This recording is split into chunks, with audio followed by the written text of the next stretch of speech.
All right, so this is like the big finale of our formation year. This is the last video that I'm sending out for the spring before we prepare for things in the fall. And we're coming up to our last formation weekend. For some of you, it's your last weekend in the formation program as a whole. And of course, we've got lots of really cool and fun things planned to mark that, to celebrate it all together. So I'm going to jump right in. We're going to get into the nitty-gritty of what you've got to look forward to this coming weekend. And I'll give you at the end a few tips on personal testimonies, because there's been a few people kind of struggling with that. So I want to help you out here just a little bit, give you a little bit of focus, okay?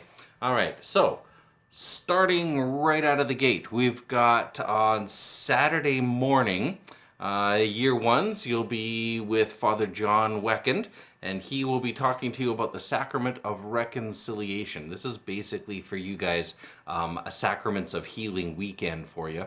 And so he always loves doing this particular presentation with our program, and I think you're going to really enjoy your time with Father John Saturday morning. Year twos, you have got Father Gary Kuntz, that I'm sure you'll enjoy spending time with. He'll be talking about modern moral issues, so delving more deeply into the whole area of Christian morality and how do we make moral decisions in some complicated areas of our lives nowadays. And for year threes, Deacon Barry Wood is going to be with you on Saturday morning, talking with you about his favorite of the Gospels, the Gospel of John. And honestly, it's one of my favorites as well. John's Gospel is such a beautiful read, and there's so much richness in there. He's going to spend some time with you jumping into that Gospel on Saturday morning. And so let's see what we've got for you Saturday afternoon. Oh, Saturday afternoon for the year ones. That's one of my favorite presentations, my favorite, and I have yet to be able to sit in on it. I'm looking forward to doing that next year. I've got three friends of mine, Susan Johnston, Marcel DeCoste, and Patrick Malone, who are coming out for this coming weekend to talk to you about the Catholic imagination, and specifically Catholic imagination as it relates to art and film and literature. And so this is a really interesting and a special topic for us as evangelizers, as sharers of the good news. And the heart and soul of this particular class hinges on Paul's experience of evangelizing the Greeks. If you remember in the Acts of the Apostles, there's at one point Paul finds himself in Athens, and he realizes he's in a very different culture. This is a culture that doesn't have any connection whatsoever to the Hebrew scriptures and the story of salvation history as he's grown up with it, and as his originating Hebrew culture lives and expresses it. So he knows that he can't speak to them in terms of the scriptures, speaking to them about the prophets and about Moses and about the experiences of Adam and Eve and all the stories of salvation history. He's not going to do a whole lot with the Greeks. And so he's got a problem. How is he going to communicate the faith of Jesus Christ to this culture? And he does something very interesting. He first spends time walking around and just looking and paying attention to how the Greeks are living and what's important to them and where their energy and their own spiritual life is centered around. He pays attention to the stories that they are telling themselves. And he sees in there a desire for God, and he says, I can work with that desire. I can work with that after he identifies it in the culture itself. And so he stands up and he says, Greeks, he doesn't nail them for being heathens and pagans and worshiping all these other gods. He starts out by saying, I see you're a very religious people, such a very spiritual people. You've got temples to gods all over the place here. And in fact, I noticed you have a temple to an unknown God. The temple to the unknown God was kind of their catch-all in case they were missing a God that they hadn't heard of yet. They had this temple to the unknown God. Identifies the desire that's at the heart of having a temple like that. The desire to seek after what they don't know. And he says, I am here today to tell you about this desire that you have, and how and where you can find fulfillment of that desire. So as I said, this is at the heart and soul of this Catholic imagination. What these three, Susan and Marcel and Patrick, are going to do is they're going to help open your eyes, open the eyes of your imagination to the desires for the holy and sacred that are being expressed in art and literature and film in our culture, and help you to be able to develop tools to identify in popular culture, in the films that people are watching, in the conversations and the stories that people are telling themselves. How do we identify what their desire is? And where is that human heart seeking out the sacred and the holy that really can only find, we know, fulfillment in God? It's an important starting point for any evangelizing conversation, especially when you're in a situation where you can't speak about scripture and tradition as it is fulfilling for us, and our audiences don't find it fulfilling or don't find meaning at first in those areas. All right, so I'm really excited for you to take some time to do that. You'll look at some popular books and movies and television shows, especially seeking out the sacred and the holy in there. Okay, year twos on Saturday afternoon, you will have Deacon Barry Wood with you, walking you through funeral vigils. From time to time, laypersons may find themselves invited to do a vigil prayer service for someone who's passed away in the parish. He's going to walk you through what that celebration looks like and some good kind of tips and do's and don'ts if you're ever called upon to serve in that particular way. And for year threes, Bonnie Teely Hunt will be with you talking about Mary, doing a little bit more in-depth look at Mary, her place in our church, in our theology, and in our spiritual lives. I think you're going to enjoy that. Of course, Saturday evening is our banquet and our fun awards. We're going to be sharing the banquet and the first few minutes, as far as I have heard, of the fun awards with the deacons. And then after that, we deacons are going to be moving off because this is basically our last deacon weekend after 4 years of work, and so we've got our own kind of little wrap up scheduled for Saturday evening. But for the first part of that evening, we will all be together for that. So I know I'm excited about that as well. On Sunday mornings, Bonnie Teely Hunt will be with you again, talking with you about the sacrament of the sick, probably one of the most misunderstood sacraments in our church. One of these, and it's unfortunate that it's so misunderstood because there's so many times in our lives where we could really benefit from this sacrament that is not meant specifically for those who are dying, but truly, as its name applies, for those who are sick and struggling. And so she'll take some time to talk with you about that. For year two, my friends Martin and Marie Konzalewski will be with you talking about lay presided services and reflections. So again, giving you some tools and some places to start if you ever should find yourself called upon to lead a prayer service in your parish. Of course, you've been practicing this throughout the program with your Saturday morning creative prayers, which can provide a model for that approach. And Marie and Martin will just be giving you some more practical hints and tips on doing those kinds of things in a parish setting. All right. And for year threes, on Sunday morning, you'll be doing a walkthrough for your commissioning preparation. Now, I won't be with you for that walkthrough this year. Our formation team people will be there, I believe it's Cindy and Becky, who will be walking you through the celebration of commissioning itself and then helping you kind of wrap up your time in this lay formation program with a little bit of a reflective retreat and very special prayer service for you, kind of to bring everything up together as a way of wrapping up the weekend.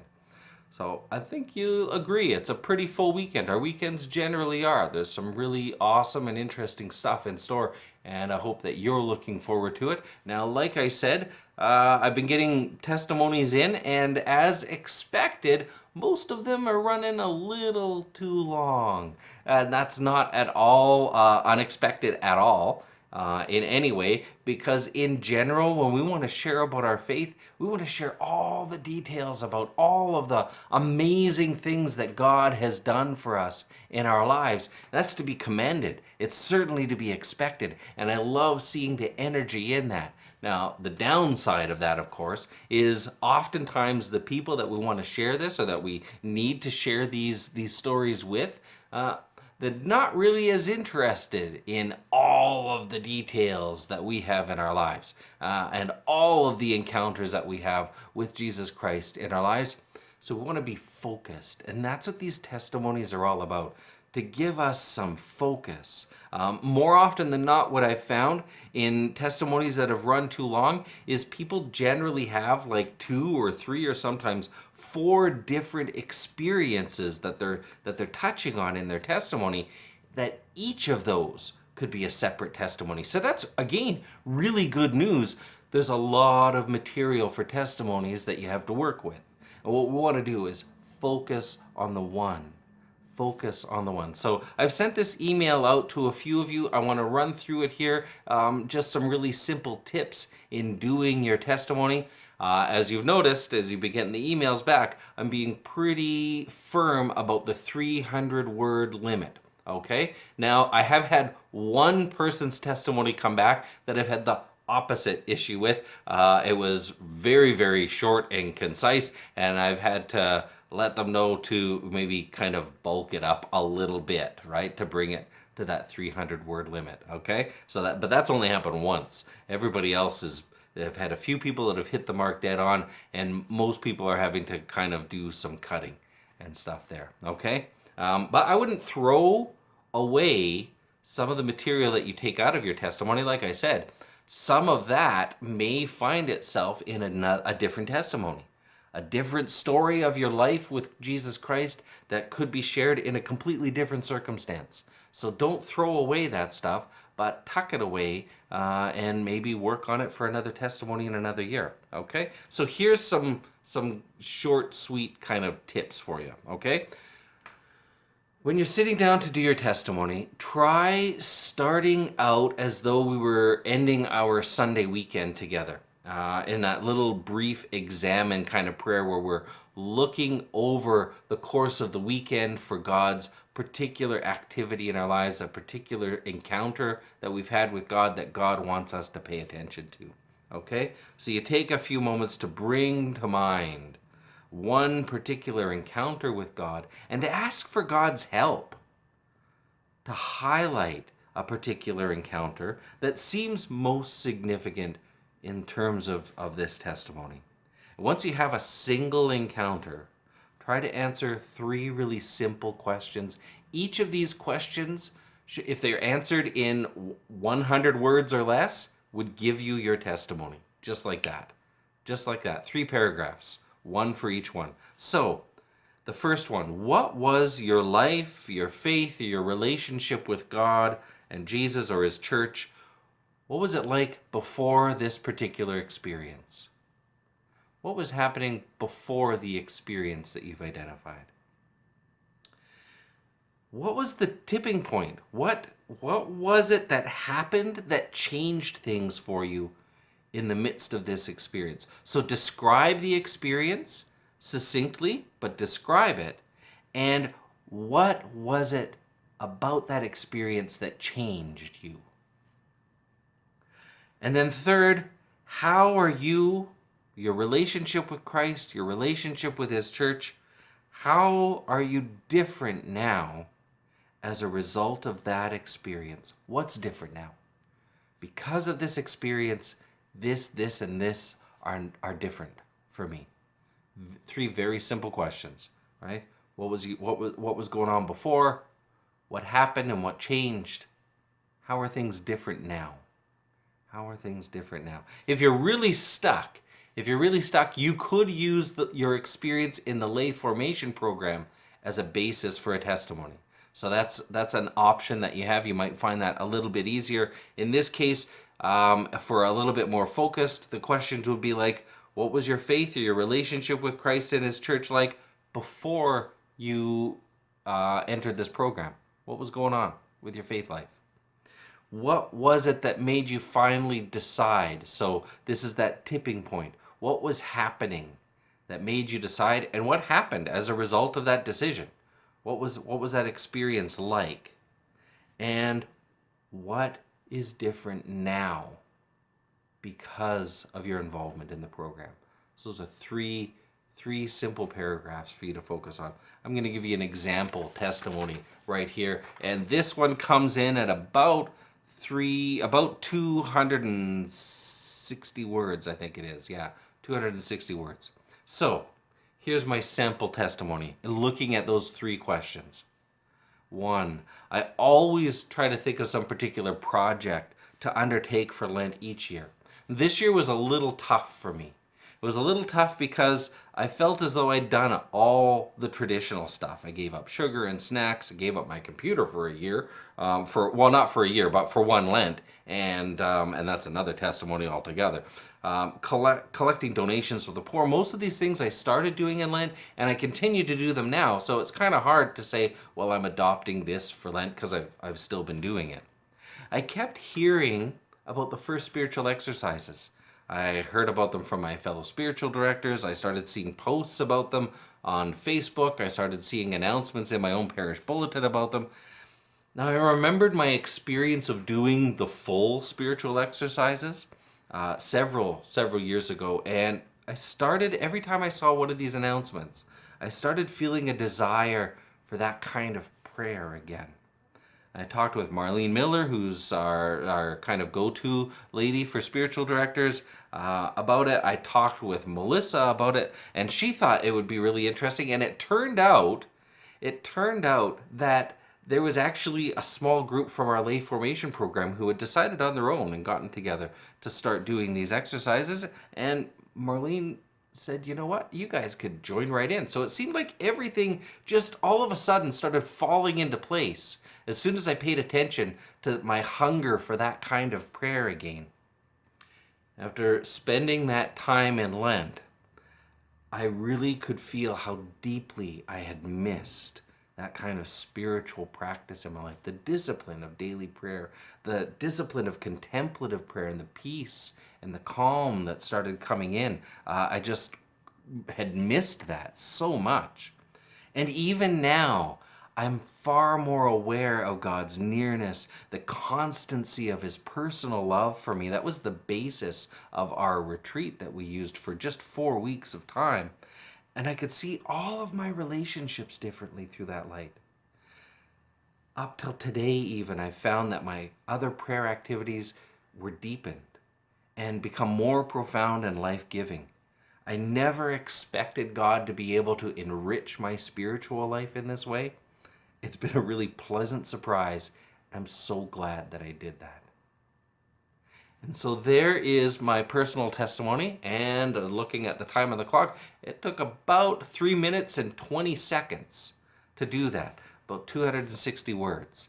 And if you looked, there was, and you can listen to it again, there was the opening of what was going on before, there was the tipping point in describing what that experience was like, and then how things are different afterwards. All in a very tight, succinct way. Next time somebody is struggling with what they might do for Lent, I've got a testimony that I can share with them. It's easy for me to remember for that. So that gives you hopefully a model to look at following. You're going to practice these testimonies. You're going to practice them this coming Friday evening. All right? And our formation team leaders will be in with you, and they will call you on the length. They will call you if it's going over 3 minutes. So expect that. This is all part of our practice and our training. Okay? The key is to keep it focused, to keep it concise. No more than 300 words. You don't need to number each paragraph to show that you hit all the points. In my examples, I do that just to kind of show you the correlation. But make sure you're hitting those points. Make sure you're keeping it concise and tight. And just to wrap things up here, this being our final weekend, your testimonies are due to be handed in to me by this weekend, and also your personal study projects. So for year ones, that means a summary of your experience 1 to 2 page summary of reading the Bible over this past year. And for the rest of you, a 1 to 2 page summary similar to your weekend reflections. You can use those same weekend reflection guides just on a particular project that you've done over this past year. Okay, I'm really looking forward to spending this final weekend with you, and I pray that God might continue to bless you. Amen.